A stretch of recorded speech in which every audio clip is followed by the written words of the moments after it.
Today is December 8, 2017, and tonight we're going to discuss some of the things that we can know that are recorded in particularly the New Testament. So before we begin, let us ask our Heavenly Family to guide us. Heavenly Family, thank you so much for teaching us how to investigate and how to consider different matters on their own merits in such a way that will end up arriving us on the truth. So please help us in tonight's discussion and investigation to see things clearly and to be able to perceive what is real and to sink into the reality that it is real. Help us to learn not only the facts, but the implications of the facts and how it can and should and does impact our lives. Thank you so very much. Guide us now. We ask this, Father and Mother, B'Shem Semach, Hua He, in the name of Branch, he and she. Amen.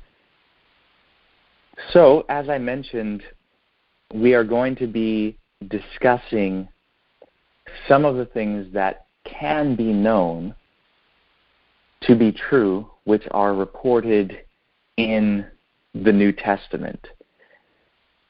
We did this with things in the Old Testament in recent calls, and we really focused on archaeology and what archaeology has confirmed, or at least some of the things that archaeology has confirmed that are reported in the Old Testament.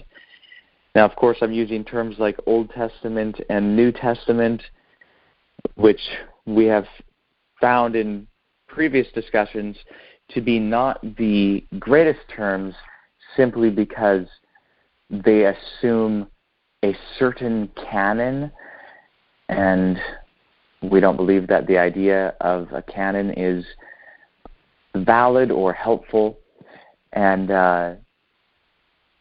perhaps a more accurate collection of terms would be Israelite writings and Jewish writings and then Nazarene writings.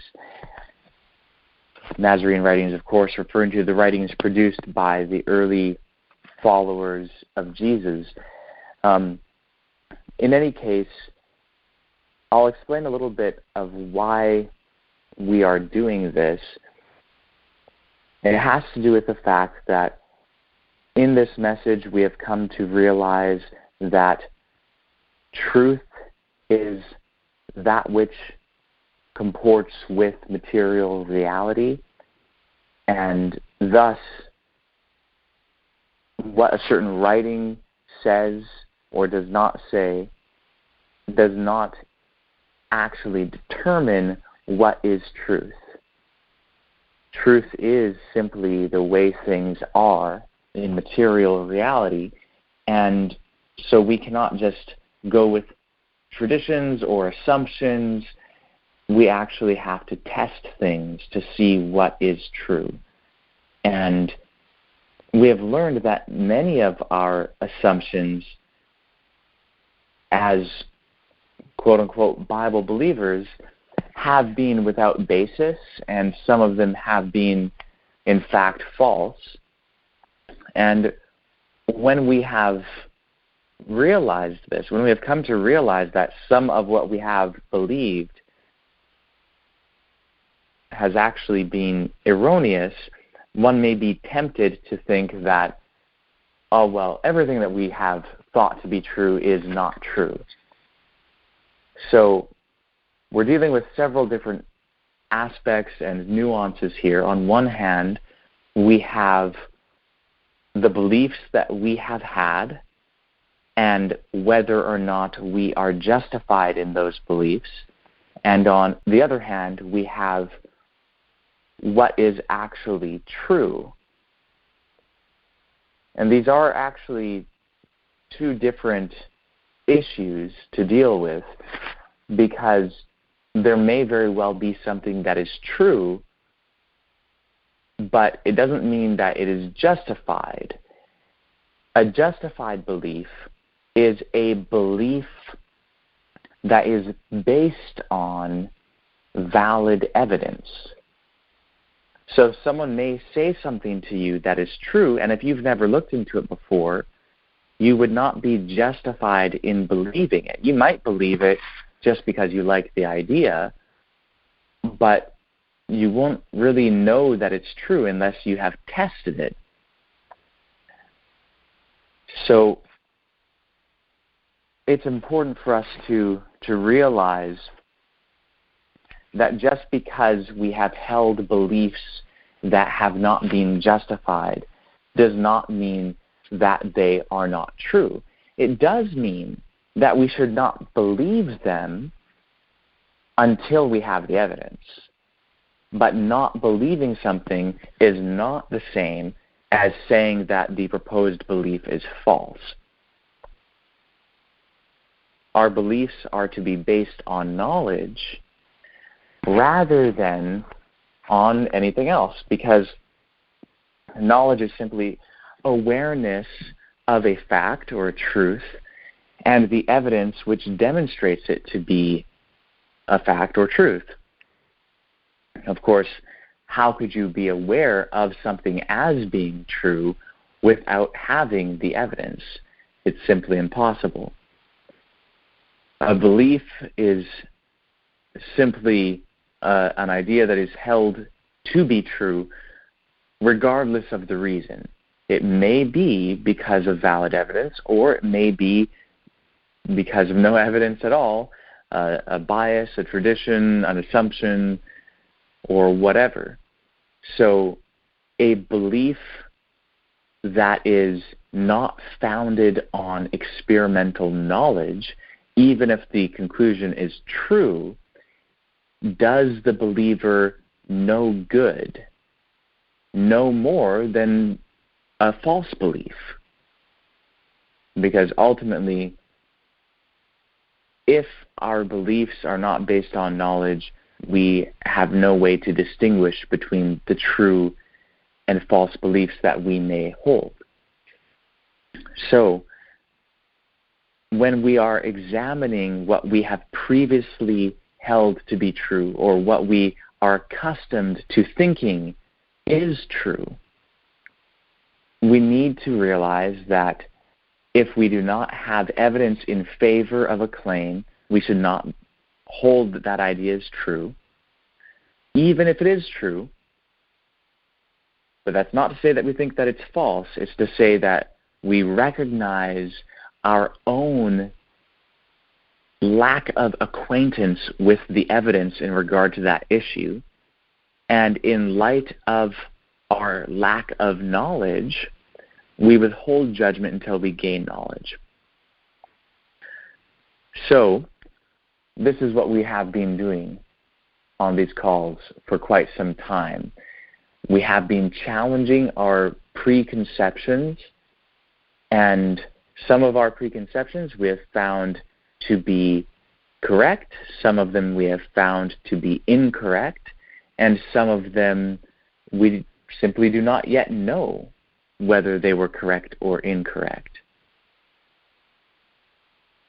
But since we've spent so much time unlearning, it's a good thing to spend some time looking at some of the things that are at least available for our potential knowledge. Now, one of the reasons why this is necessary to look at some things that are confirmed is because, for whatever reason, it seems to be a natural inclination of people who have been accustomed to believing in a particular canon to not judge each issue mentioned in a canon on its own merits, but to combine everything together within a canon.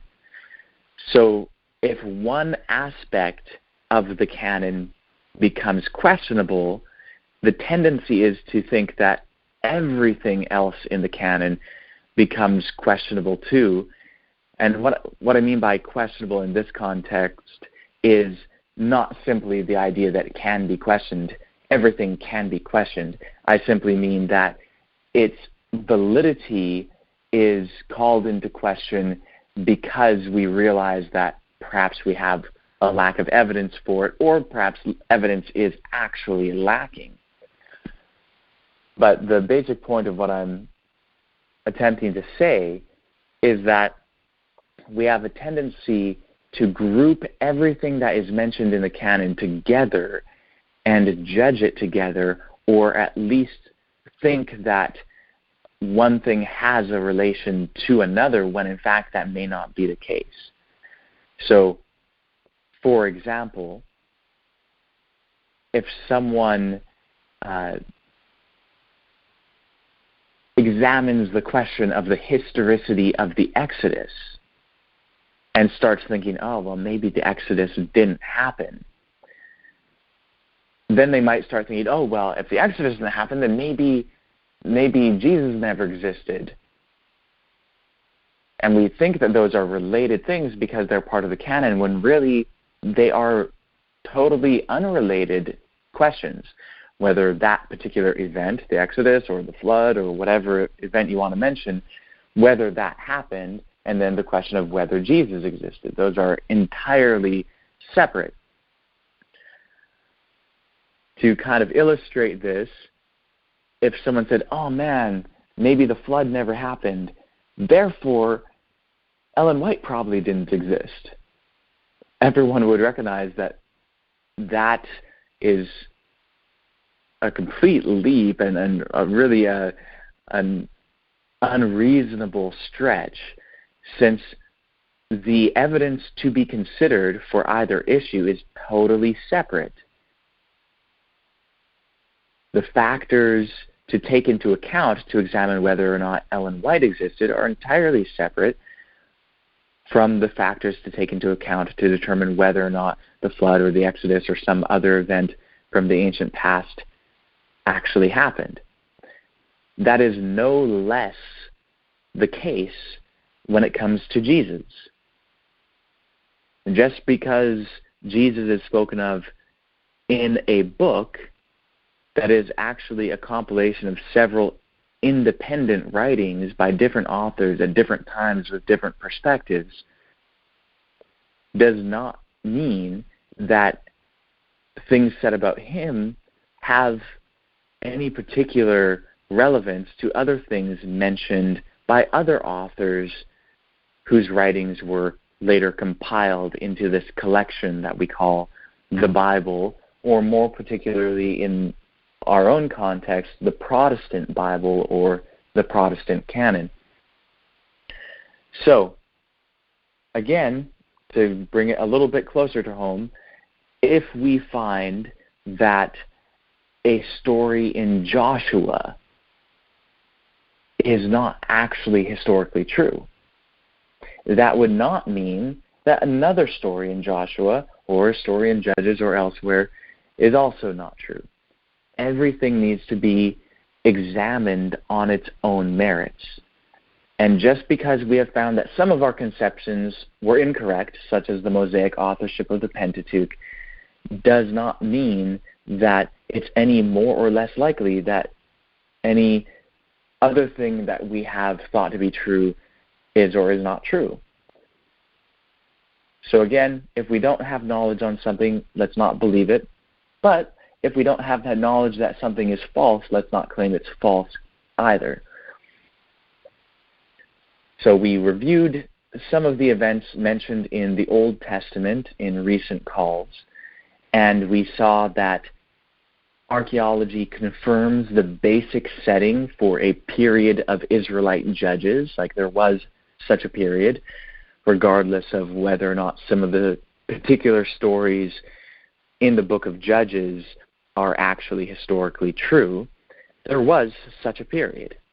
There was an Israelite monarchy, and there was an Israelite dynasty starting with an individual named David. This has been archaeologically confirmed. There was an Israelite government. There was a divided kingdom. There was a Judean kingdom in the south, an Israelite kingdom in the north. There were several kings that are known. Solomon certainly existed.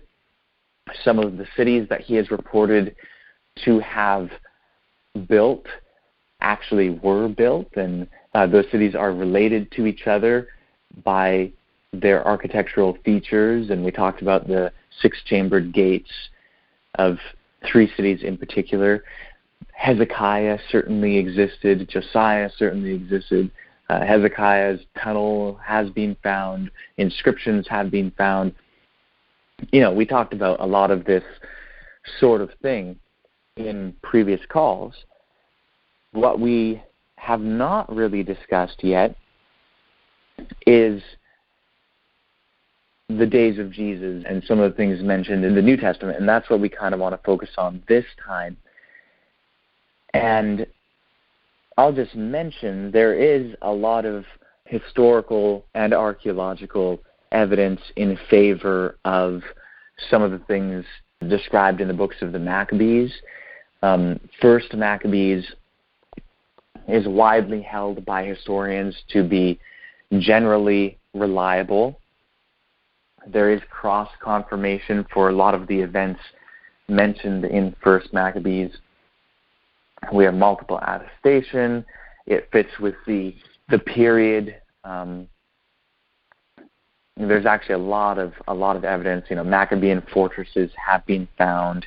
Maccabean coins have been found in the land of Israel.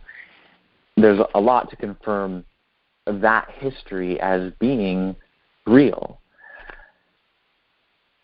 Now, when we move forward into the days of Jesus, there are many different things to look at, many questions.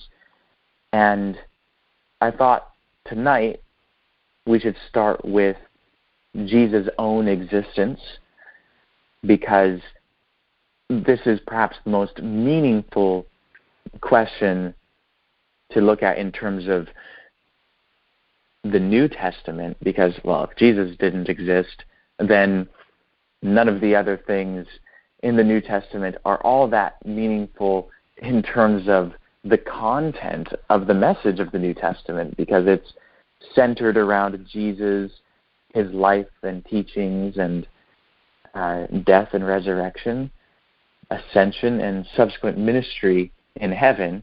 And of course, if Jesus never even existed, all of that simply falls apart. The existence of Jesus, however, is something which, even if you, as an individual, have no experimental knowledge concerning it, it is something which you can, and very easily can. It is the sort of subject which we have no lack of evidence concerning. And so we'll talk about this a bit. There are a lot of issues to discuss in regard to the historical Jesus, but first you have to establish that there is a historical Jesus. And then there are a lot of interesting questions about, what can we know about Jesus? What are the things that we can verify that he actually said and actually did, versus things which may have been later interpretations or additions or legends concerning what he said and did. How do we differentiate between the two, fact and fiction? But there are other interesting questions in regard to historicity, other than just focusing on the person of Jesus, but that do relate specifically to the New Testament. For example, Paul. Did Paul really exist? The letters that we have in the New Testament which claim to have been written by Paul, were they actually written by Paul? And of course, we cannot examine them as a collection. We have to examine them as individual writings, since they are, in fact, individual writings. So that's another very interesting question, and it does have relevance when talking about not only the historical Jesus, but the historical James, the brother of Jesus, the historical Nazarenes, the movement as a whole, and the individuals who made up the movement. The letters of Paul are very important in this regard. And I, of course, at one point assumed, not based on any factual information, but based on tradition, I assumed that Jesus existed, and I assumed that Paul existed, and that the letters attributed to him in the New Testament were in fact written by him. But of course, in light of reality, we have to question our assumptions. And so, several years ago, I first realized that I needed to question whether Jesus actually existed. And I looked into it at the time, and I've looked into it since, and I believe that the evidence is absolutely overwhelming that he did, which is why virtually all specialists in the area, in this area of knowledge, agree that he existed. In fact, there's only one New Testament scholar of which I'm aware who thinks that Jesus didn't exist, and his views, I believe, rightly so, have been rejected by every other New Testament scholar. And it's not that all New Testament scholars have a bias in this either. Bart Ehrman, for example, is an atheist and agnostic who is absolutely not a Christian. He does not have a theological bias in favor of Jesus or anything like that. But he certainly believes that Jesus did in fact exist, and he was often misquoted by people who think that Jesus did not exist, as though he himself, Bart Ehrman, believed that Jesus didn't exist. And so in 2012 or 2013, I'm thinking, Amazon.com has it as 2013. Wikipedia has it as 2012. So perhaps the original publication was 2013, and then 2012, and then there was a 2013 edition. Anyway, Bart Ehrman wrote this book, Did Jesus Exist? The Historical Argument for Jesus of Nazareth, in order to counter the claims by Jesus mythicists. And of course, he really got involved in this issue because he had been misquoted many times as though he advocated the idea that Jesus didn't exist, and he was trying to say, look, Jesus really did exist, and here are the reasons why, from a historical academic perspective, not from a religious perspective. And I wanted to mention that so that you guys could check it out if you like. There's also a debate on YouTube that all can freely watch between Bart Ehrman and Robert Price, who is the New Testament scholar who I mentioned, who actually believes that Jesus did not exist.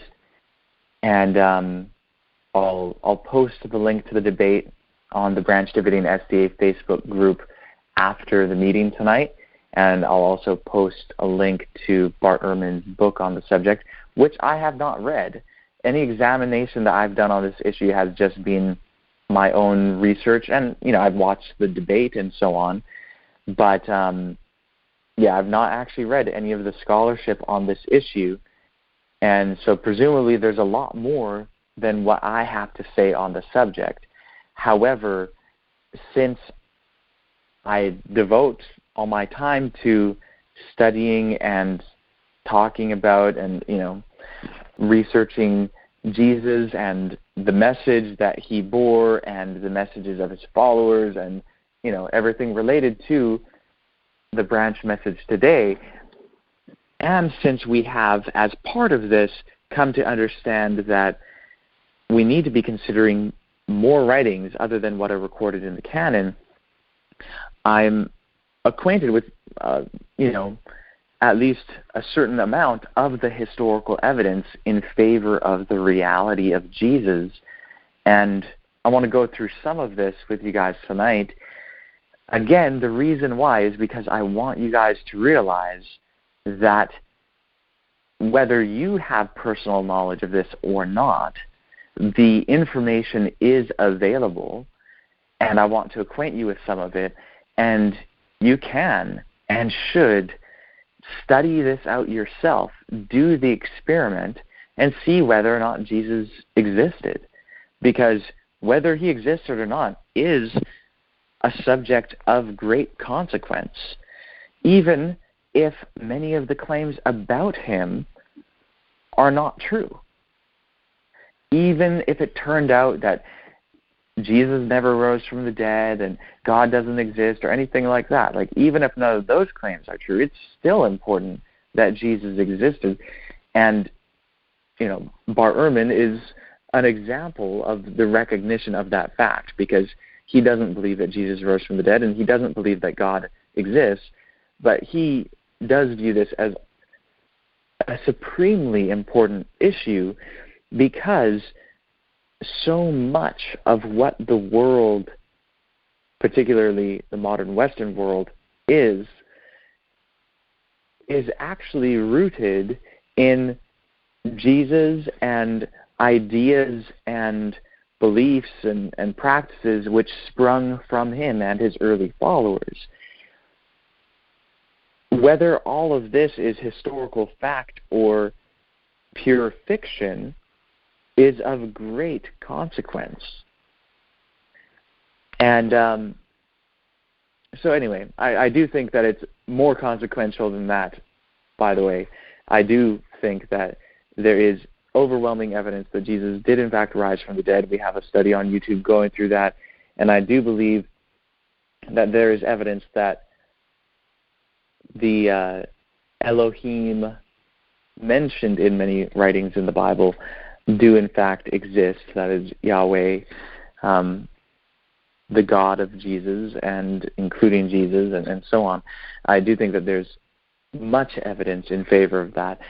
So you guys can check that out. We also have a video on YouTube addressing that issue, and we've mentioned them on the calls before, so I assume that most people here are familiar with those studies. So, of course, the existence of Jesus for us is even more important, since it's not merely a part of the development of society and historical developments and culture. It's actually a matter of a warfare between truth and falsehood, between good and bad. It has moral consequences, and there are lessons that are applicable to our own lives that this issue does have relevance in regard to. So, all that said, I want to start with talking about some of the evidence in favor of the existence of the person Jesus. And again, when I say the person Jesus, I'm not wanting to invoke in everyone's minds the picture that you may have concerning Jesus. When we talk about Jesus and question his existence, well, if you say Jesus to one person, they may have a certain image that comes to mind and a certain collection of ideas attached to that person. It's not necessarily the case that the image that comes to your mind when you think of the word Jesus is actually reflective of the historical reality of that person. And this goes to the subject of who is the historical Jesus? What was he actually like? So that's something that we can get into.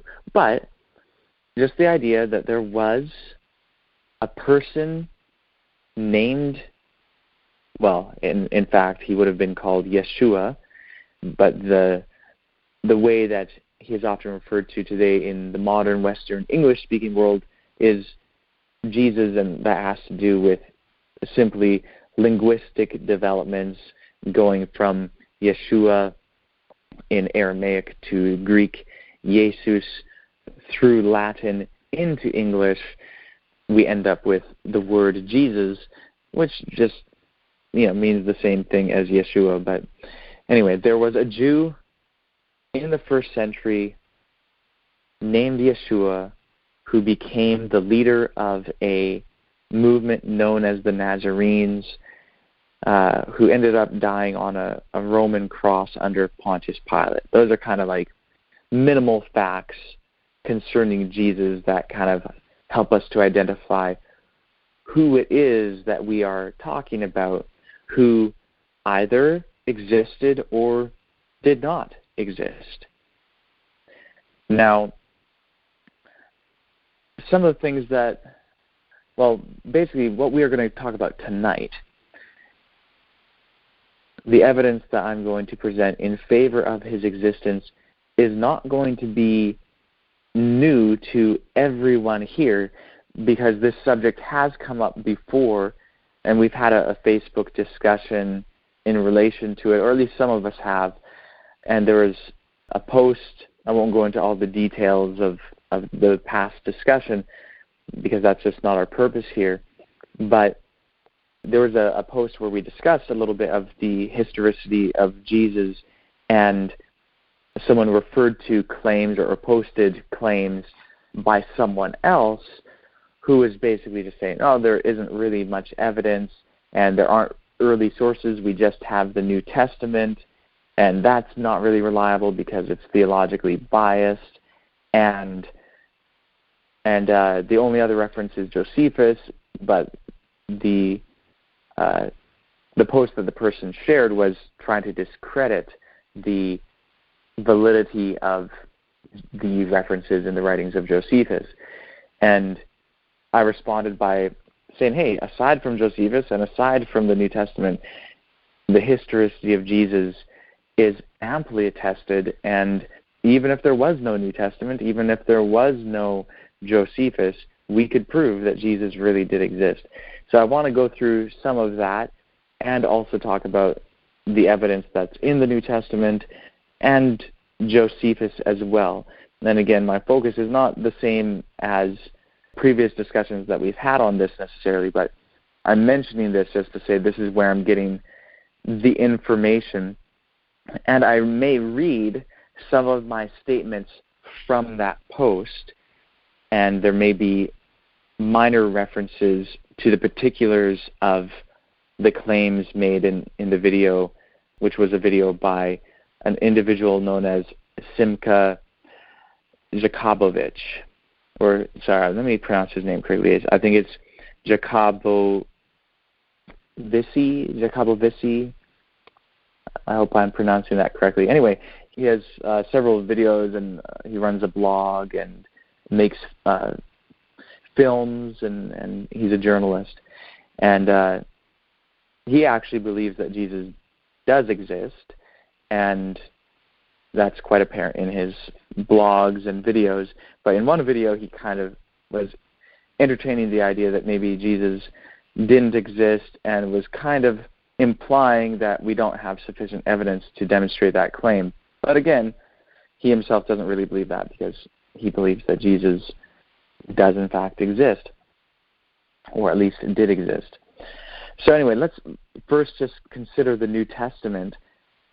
Some people may be very well inclined to just view the New Testament as one thing and judge it as one thing and cast it aside. Of course, we understand that the New Testament is not one thing. It's actually many independent things that have been compiled together. It is a library, and each writing in that library has its own individuality, its own integrity, and it would be unjust for us to examine that library as though it were one unit. And I think everyone who's been studying this message for some time understands that by now. So anyway, on the claim that the New Testament is not valuable because it has, it's written by believers in Jesus and therefore is biased, that claim is really lacking in substance across the board, because just, the fact that people have a particular bias or favoritism to something does not mean that what they say isn't true. And even if some of the things that they say are not true, that does not mean that everything that they say is not true. And in fact, most historical resources that we have, perhaps it's better to say all, have some sort of bias to them. Our writings that we have about Chinese emperors are written by Chinese authors who were pro-Chinese emperors. Does that mean that their writings are entirely void of historical value? Not at all. It's just they're the ones who are there, and they're the ones who are interested in the subject, and that's why they are writing about it. In fact, having someone who is a little closer to home gives you a historical advantage in many regards, because they have a better understanding of the times and culture and are more likely to understand the historical realities surrounding the persons and events than someone who is from somewhere else in the world altogether and who may not understand the events. However, ideally, of course, you would have multiple witnesses, some of whom are very close to the events and some of whom are further from the events and people. Having both would really be ideal, and that is, in fact, what we have when it comes to Jesus. Granted, the writings which were compiled into the New Testament were all written by individuals who did have beliefs in Jesus as being the Jewish Messiah, and some of them have beliefs about Jesus that go further than that, even concluding that he was an incarnation of a pre-existent divine being. All that said, that does not mean that the writings of the New Testament are void of historical content, no more than do writings by Chinese authors become invalid concerning Chinese emperors simply because the author was Chinese and pro-China. So, in the New Testament, we actually have at minimum 7 independent sources. Independent is very, very important. If you have 3 sources, for example, and they all depend on each other, or let's say you have 3 sources, but 2 of them depend on one, well, that's not really better than just having one source, because you could have someone say something and then tell it to 2 other people, and if the only means of knowledge that the 2 other people have are your initial person, they can't really add anything to the picture. And it's not any more reliable just because people are depending on the one source. What you want is independent sources. You want, if you have writings, you want one writing that does not use the other writing as a source.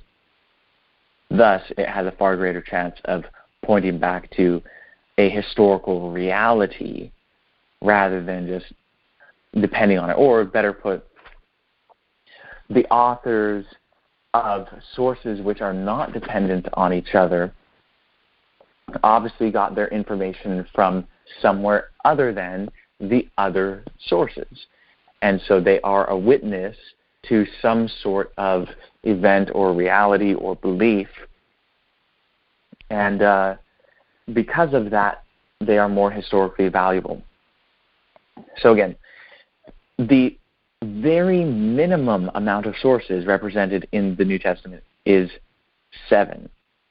You have the letters of Paul, and that's if you include Hebrews, which Hebrews doesn't claim to be written by Paul, but if Hebrews was written by Paul, again, we're going for like the minimum number of sources. If Hebrews wasn't written by Paul, then it would be another one, another source in addition to Paul. But if we're just going for the minimum number of sources that could possibly be represented in the New Testament, you'd have to say, okay, let's say Hebrews was written by Paul, So all of those letters, let's say you have all those 14 letters and Paul wrote them all, that would only constitute one source. Second independent source or collection of sources would be the synoptic Gospels and the book of Acts. The reason why that would be considered just as one collection of sources, one rather than just several independent sources, is because Matthew and Luke clearly used Mark, and Acts was also written by the author of the Gospel of Luke. So really you could say that all traces back to Mark, and everything else is an extension of that. So you can classify that as one source or one dependent collection of sources, of course dependent on the earliest of those in the particular collection. Next, you have the Johannine writings. That's John, 1st to 3rd John, and Revelation. Let's just say you all say that was written by one author. Well, that would only constitute one source. 1st and 2nd Peter, let's say it was written by Peter. That would only constitute one source.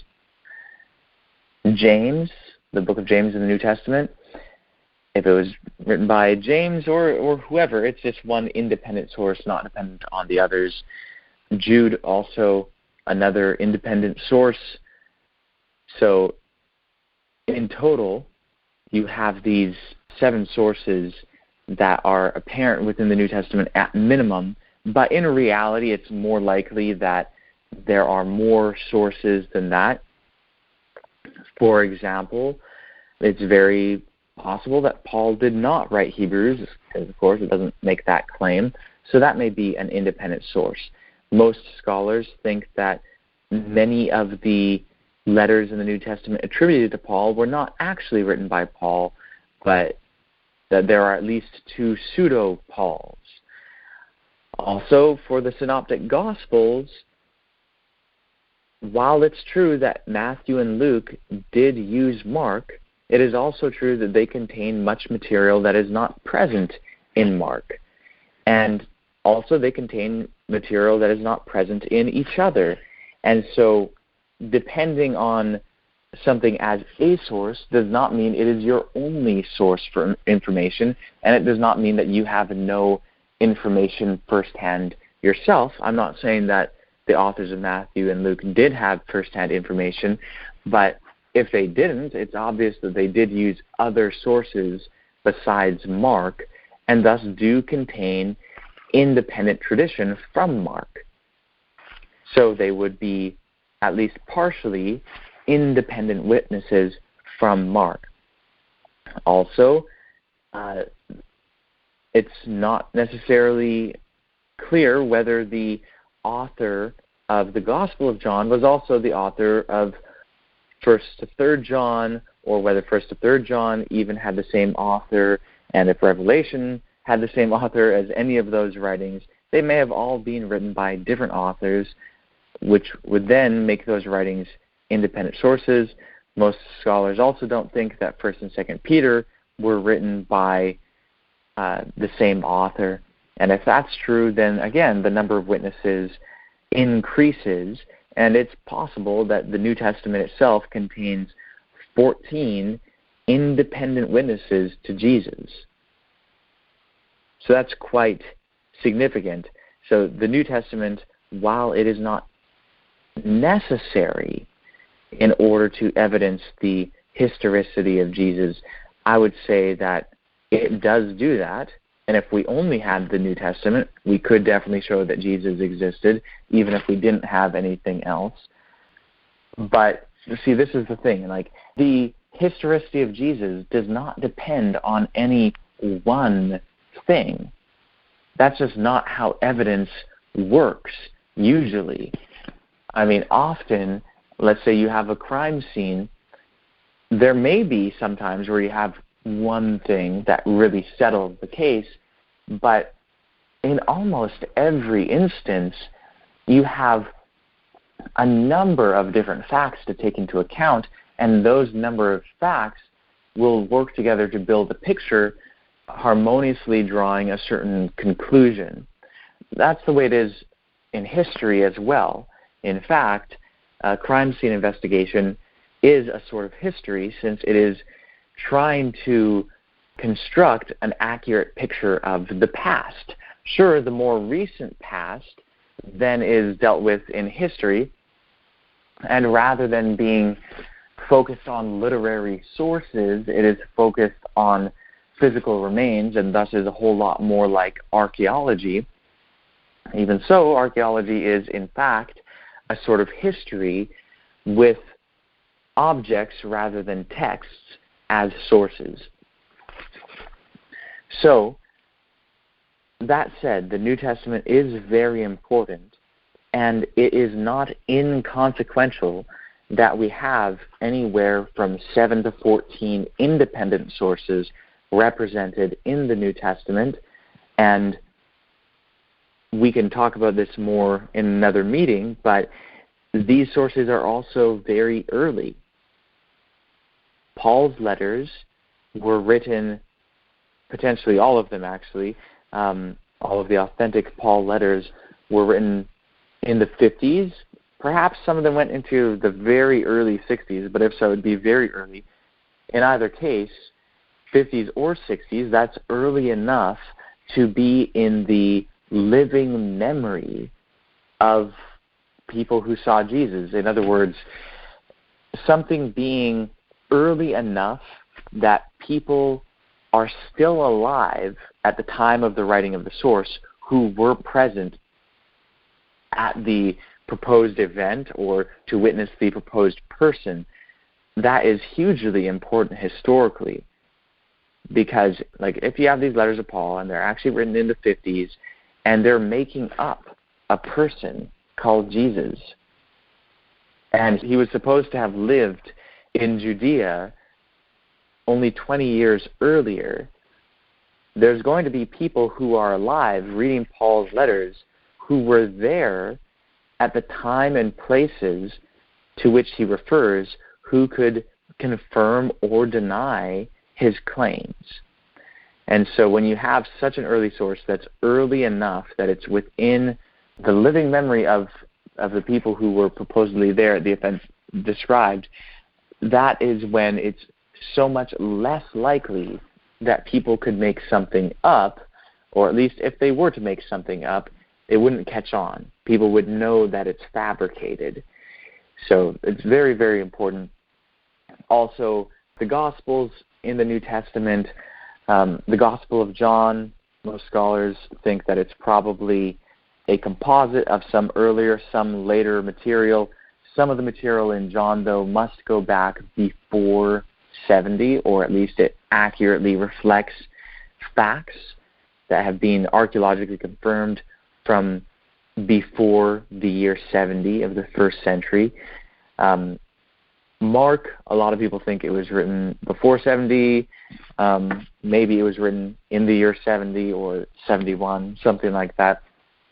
Matthew and Luke, some put it in the 70s, 80s, or 90s of the first century, so that's going back later. However, all scholars agree that they contain material which goes back earlier. In any case, let's move beyond the writings in what later came to be the New Testament. So I'm going to go through this list that I posted on Facebook when this discussion initially came up. It's a list that I put together of 23 sources for the historicity of Jesus outside of the New Testament from the first century and some going into the second century, though most of them from the second century are from the early second century. And these are very important, very, very important witnesses to the historicity of Jesus. Again, you have to say, if Jesus did not actually exist and was made up, it is very unlikely that multiple individuals would make up the same fantasy at the same time. You know, it's not remarkable for one person to make up a story. let's just say, I don't know who it was, but whoever made up Spider-Man. And the reason why I use Spider-Man as an example is because Spider-Man was not set in a mythical city. He was set in a real city, New York City. So if Jesus was a made-up fictional character, he was set in a real place at a real time rather than being in some unknown land. But there are, in fact, fictional characters whose story is set in real places. So I know some people like to say, well, we know Jesus existed because he lived in Jerusalem, or even though he never lived in Jerusalem, but that's what some people would say. He lived in Jerusalem, or he lived in Galilee, and those are real places, so therefore he's real. Well, that's not really a good argument, of course, because Spider-Man supposedly lived in New York, but Spider-Man clearly is a fictional character. So with Jesus, we need to consider whether he was a made-up character or whether he really existed. Again, it's not amazing to think that one person might think up a fictional character. It's like Spider-Man. But wouldn't it be really, really bizarre if, let's say you had 20 different people at the same time, totally independent of each other, who all came up with Spider-Man? That would be really, really bizarre. In fact, I'd say it's impossible. You might have 20 people who all at the same time invent a fictional character, but the fictional character that they all make up is not going to have the same name, have the same actions, have the same general persona, and so on and so forth. You're not going to have the same fictional character made up independently by many different people at the same time. It just doesn't work like that. So if Jesus was a made-up character, considering the sources that we have of him, there would have to be some grand conspiracy to invent his persona. But as we will see, that is so unlikely, considering the fact that we have so many witnesses, and considering the fact that these witnesses actually come from different people groups, some of whom opposed each other, thus making it so very unlikely that they would have or could have conspired together to invent this person. And again, even if there's to be a charge of conspiracy, for what purpose? Why would these people conspire together to invent such a person? So, our first non-canonical source is the Gospel according to the Hebrews.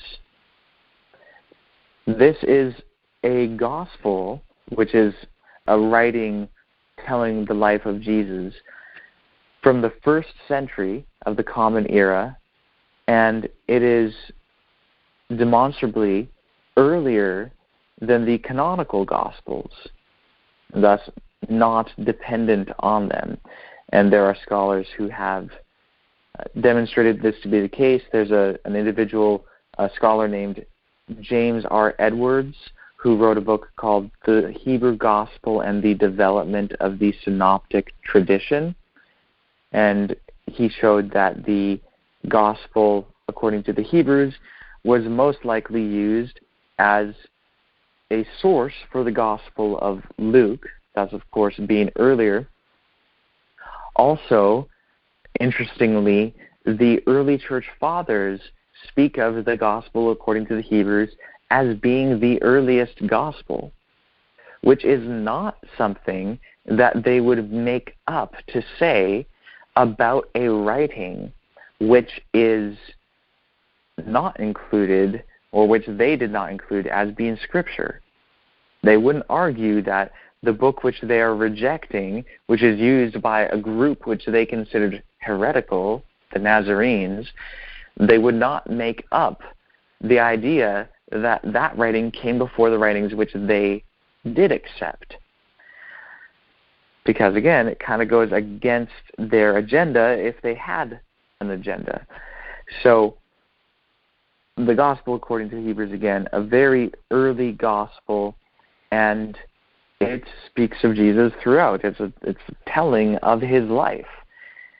Unfortunately, we do not have this gospel preserved for us in full, but we do have many portions of it preserved for us in the writings of the early church fathers. So anyway, it's a very important gospel. The other thing that I'll say about it, and in general about the sources regarding Jesus, is that Jesus is spoken of in a way that very much so fits within the setting and the time. It's not at all unrealistic that such a person existed.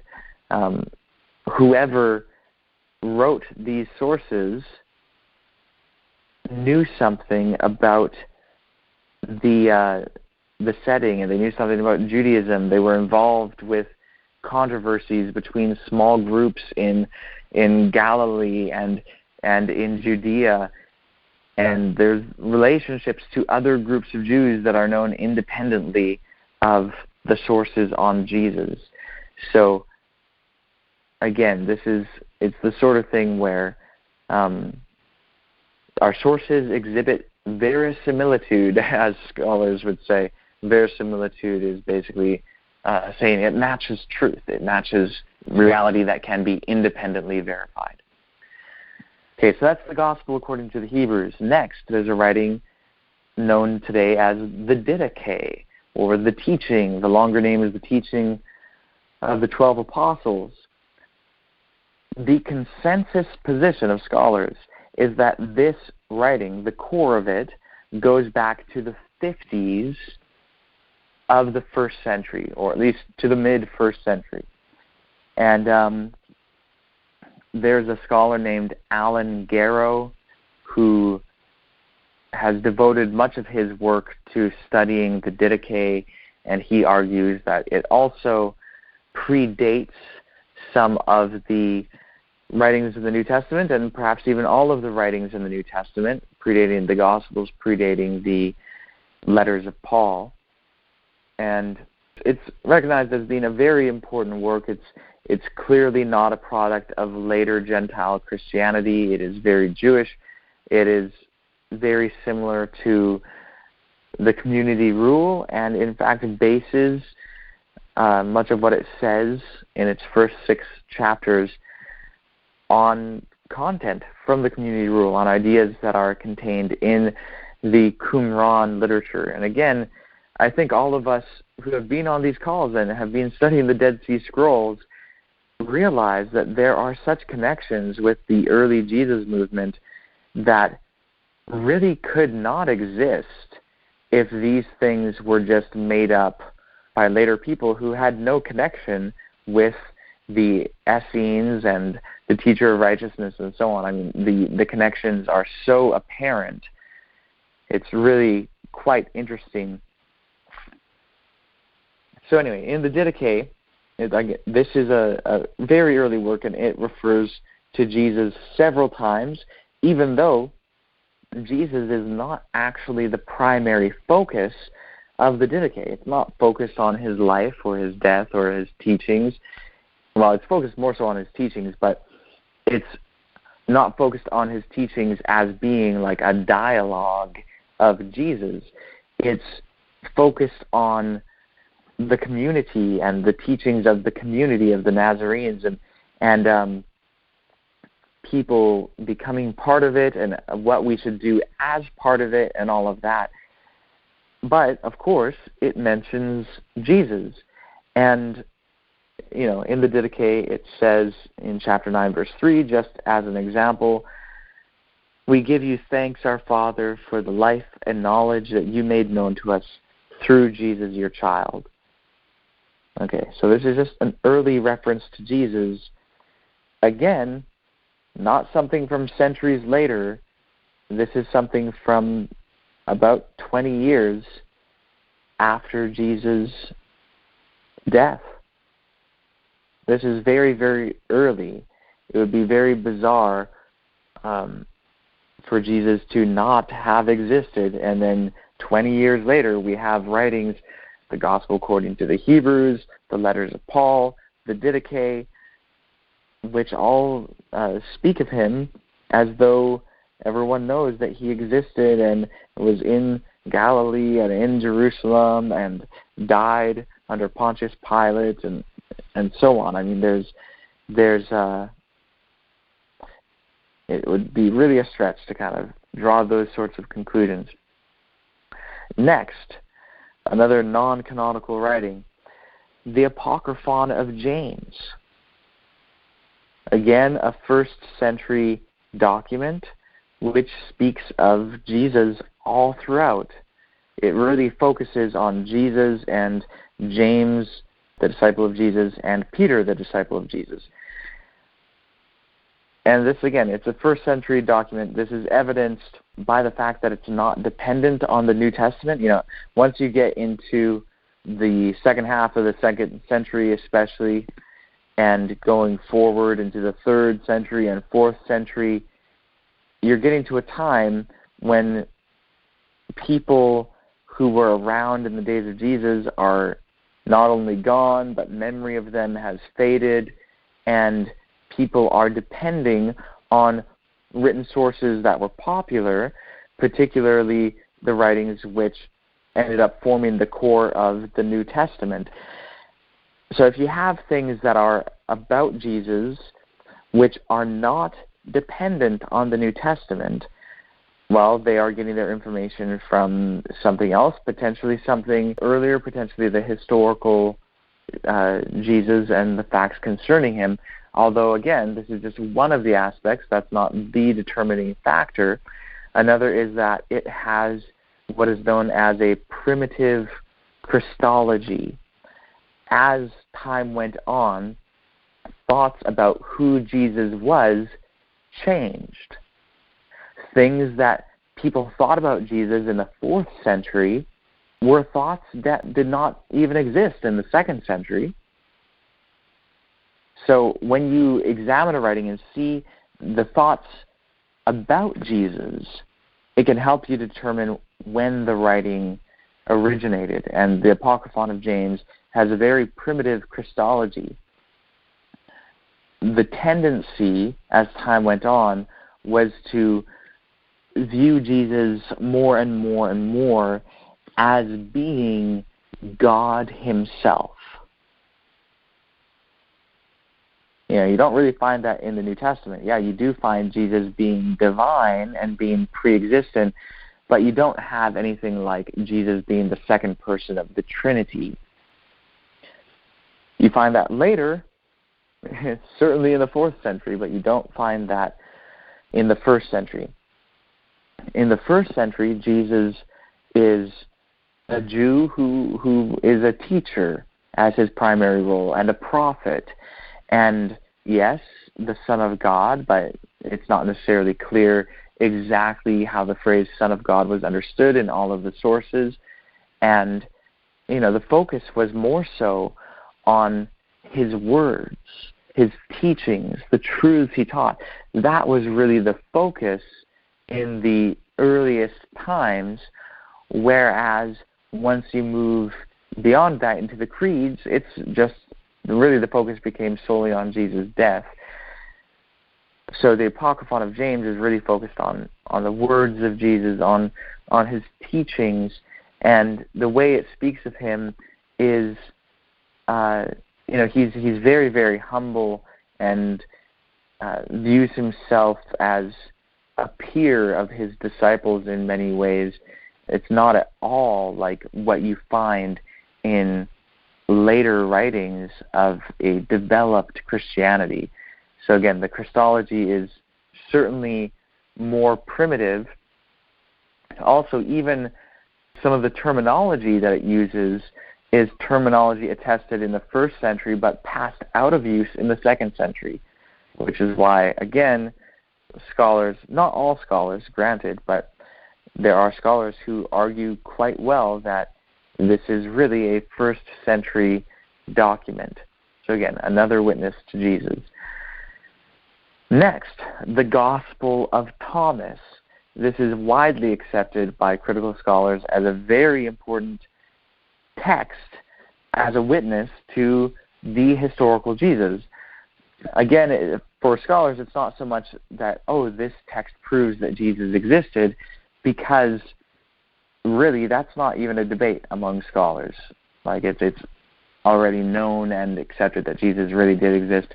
This is an important witness to things that Jesus actually said. Not that scholars think that everything that the Gospel of Thomas says that Jesus said is historically accurate, but there are things that we can learn about the historical Jesus through the Gospel of Thomas, because it is a very early source, most likely going back to the 1st century. Some scholars argue that the Gospel of Thomas was most likely a collection of several originally independent sources. There was a core of it originally, and then it was added to. And before I knew that any scholars thought that, I actually thought that as well, simply because within the Gospel of Thomas, you do have sayings of Jesus which occur more than once. And it doesn't really make sense that a single author would include the same saying in one place and then later in the collection, again, have it occur, especially since the Gospel of Thomas is not a narrative text. It does not tell the life of Jesus. It's just a collection of things that Jesus is proposed to have said. So you read the Gospel of Thomas and it says, Jesus said, and then it gives you some words that he supposedly said, and then Jesus said, words. Jesus said, words. Jesus said, words. And that's the structure of the Gospel of Thomas. It has a lot of things that Jesus said, or is supposed to have said, just kind of one after another like that, a collection of sayings of Jesus. By the way, church fathers and other apocryphal writings talk about collections of sayings of Jesus as being the earliest form of writings produced by the followers of Jesus, which is another thing that indicates the early date of this text. In any case, scholars who have examined this tend to think that it's likely that this is a composite of different collections of sayings of Jesus, and that's why there's some overlap of sayings. There is one scholar in particular, a woman named April DeConnick, who has done a lot of work on the Gospel of Thomas, and she proposes to have identified the core group of sayings of the Gospel of Thomas, which she thinks goes back to a very early time, possibly even before the 50s, could even go into the 40s and even into the 30s. So this is a very, very interesting gospel. Anyway, April DeConnick, she has some interesting things on this. She identifies different sections of the Gospel of Thomas in much the same way that scholars identify sources in the Pentateuch. So I think everyone here who is interested in the documentary hypothesis will also find April DeConnick's work on the Gospel of Thomas interesting. And I have not read her work on it, though I have seen some lectures that she's presented on the topic, which I can also link in the Branch Davidian SDA Facebook group after the meeting. So the Gospel of Thomas, many scholars recognize that it's at least as important as the Gospels in the New Testament. It has many features which show that it is, in fact, an early gospel. Again, it focuses on the words of Jesus, which wasn't the focus in later writings. The manuscript evidence of the gospel is also very early, rivaling that of New Testament documents. So there was fragments of the Gospel of Thomas found in the Oxyrhynchus papyri, and again, very, very early manuscripts. It also contains very early ideas that fast fell out of popularity. It talks about the validity and perpetuity of the Sabbath in saying 27. Well, we know that early Christianity did not hold to that, so they wouldn't have made that up. It has an emphasis on James, Jesus' brother, as being his successor. That is very, very early. This is not something that later Christians really emphasized. In fact, in later Christianity, the role of James was greatly diminished, which is really weird considering the fact that James was the leader of the movement after Jesus until his death in the year 62. I mean, that's like 30 years where he's leading the Nazarene movement, and yet James is strangely absent from later Christian tradition. You know, there's a lot of focus on Paul and a lot of focus on Peter, but not a lot of focus on James. Like Christian artwork, Christian literature, James drops out of the picture. Really bizarre. Potentially because with James, he was the leader in Jerusalem, from Jerusalem, and we don't really know of any evidence that he traveled around and was promoting belief in Jesus among the Gentiles or anything like that. So people obviously have gotten away with separating Paul from Judaism in their thinking, but you just can't really do that with James. And so, yeah, with this focus on James in the Gospel of Thomas, it's also showing an earlier date. So anyway, there's plenty of evidence that it's a very early saying, and it's full of references to Jesus. Again, every saying is about a saying of Jesus. And so it says, Jesus said, etc., etc. There's another gospel called the Egerton Gospel, more specifically Papyrus Egerton II. And it's a very early gospel, most likely coming from the 1st century. People will date it at the very early 2nd century at the very latest. Like, that's the latest date that any scholar can put on it, because the actual fragments we have on it, or of it, are from the mid-2nd century, and they're copies of something that came before it. And so if the copy is from the mid-2nd century, the original must have come from the early 2nd century at the very latest.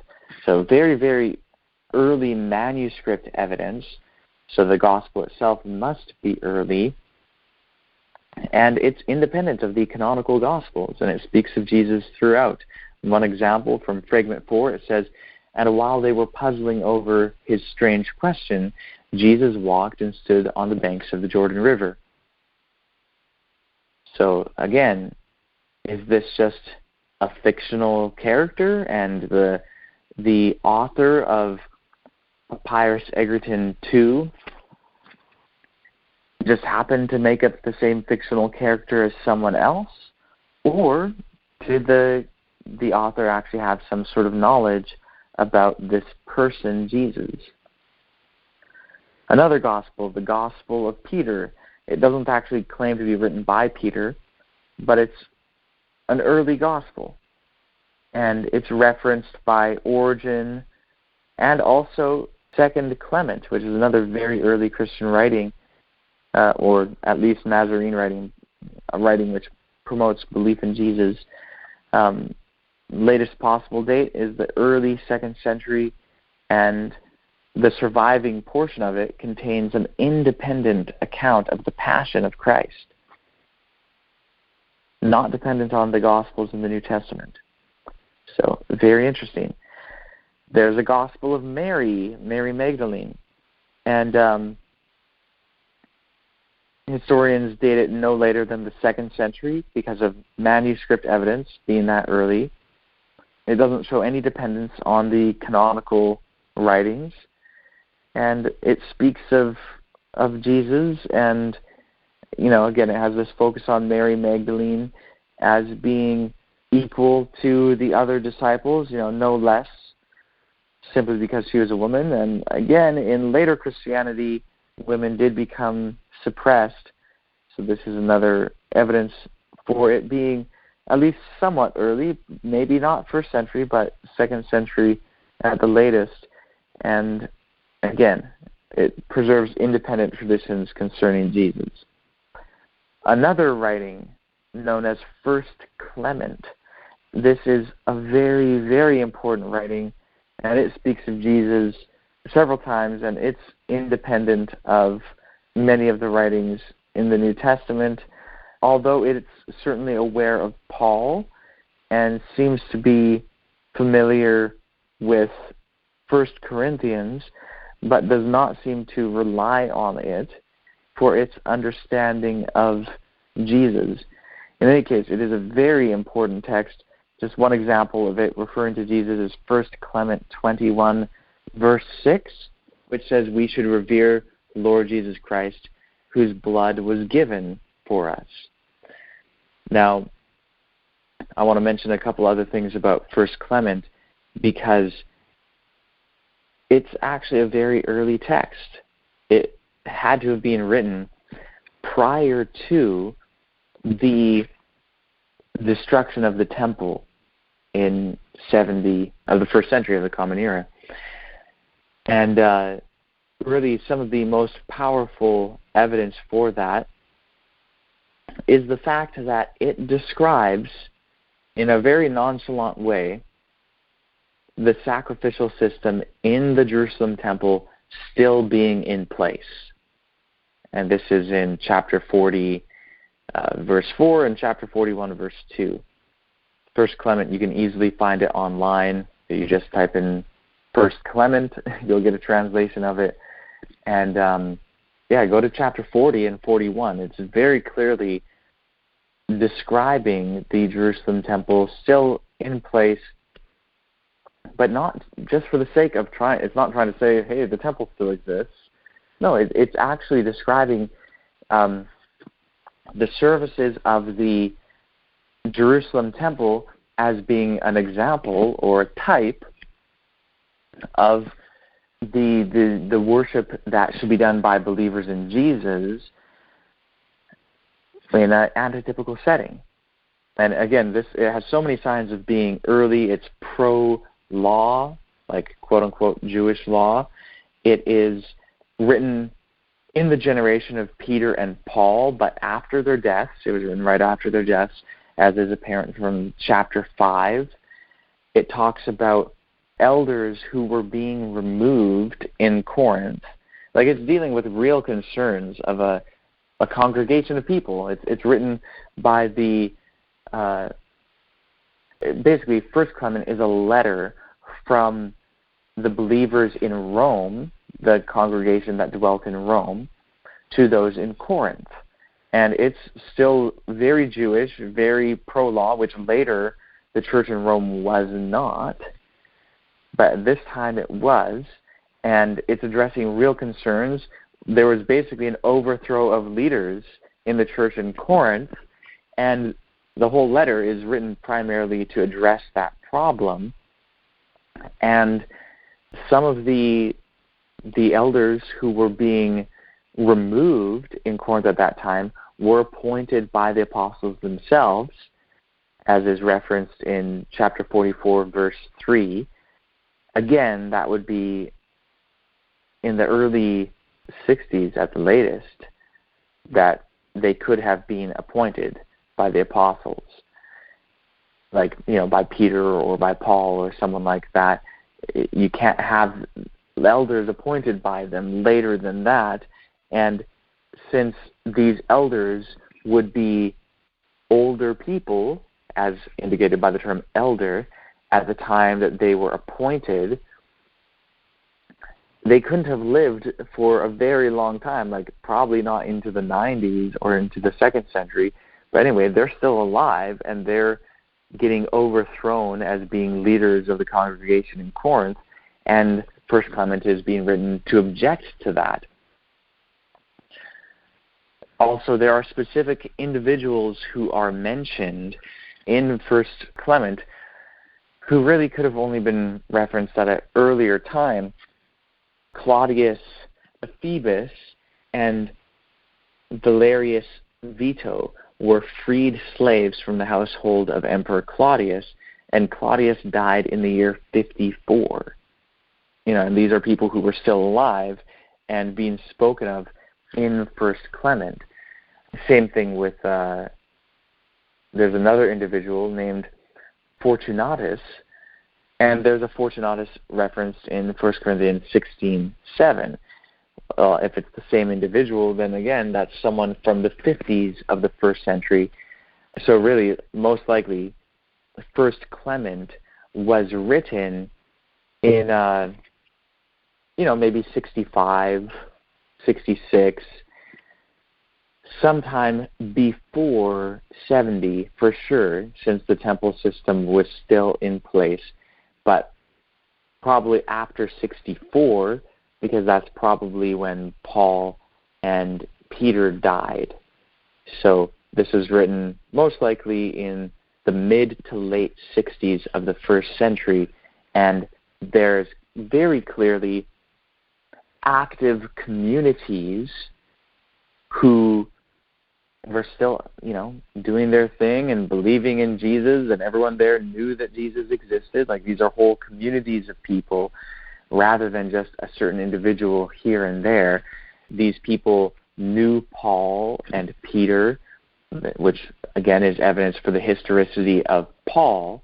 You have someone writing a letter right after the death of Paul, and we know that it had to be written after the death because it refers to the death, and it had to be written prior to the year 70. So, this letter was written within 5 years, probably even sooner, of the deaths of Paul and Peter. That's really, really significant. This, First Clement, I'd say, is one of the most important historical writings that we have related to the early Nazarene movement.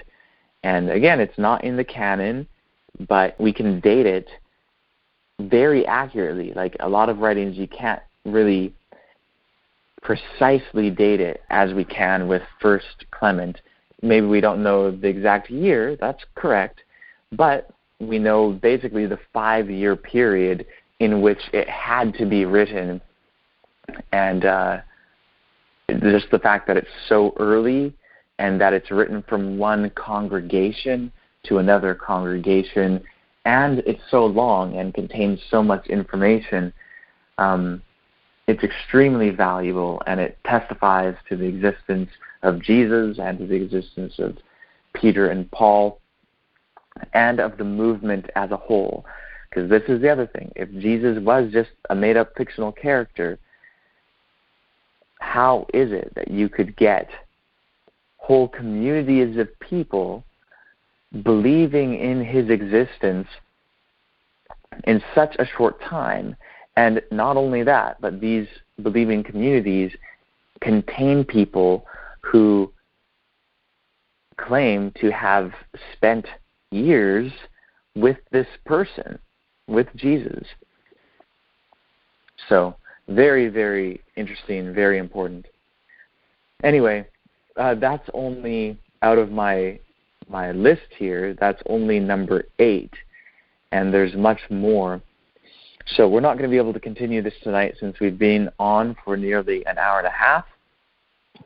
So basically, we're going to end the meeting for tonight, and we will continue on this tomorrow. But before we end the meeting, does anyone have any comments or questions?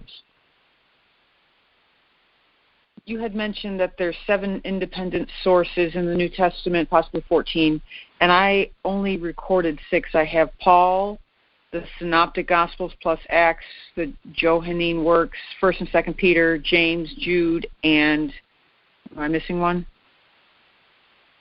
Okay, I'm looking back to it. I'm going to have to go back and check. I'm going to see if I can find my original notes on this, because it may be that there is actually only 6, and I had a typo here because I actually have it listed as a list that's numbered, and I have 1, 2, 4, 5, 6, 7. So I'm missing 3. So either there's actually a third one there that I don't have included in this list, or it could be that I might have originally had like some of them separate, like maybe I had Hebrews separate at first and then thought, oh, actually it could be minimized more, and so ended up moving it and the numbers became incorrect.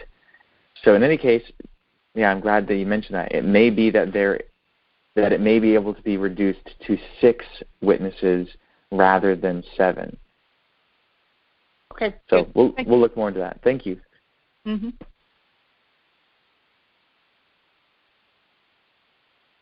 Are there any other comments or questions? And if not, would anyone like to volunteer to thank our Heavenly Family before we close the meeting?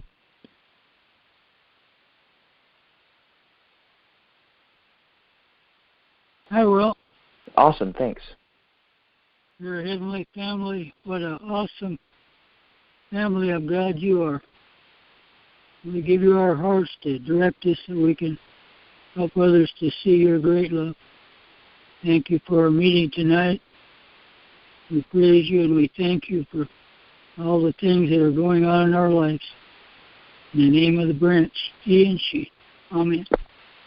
Amen. Amen. All right. Well, glad that you guys were all able to be on tonight, and we're looking forward to tomorrow night's call where we can continue this. So love you all. Have a wonderful night and happy Sabbath. Good night.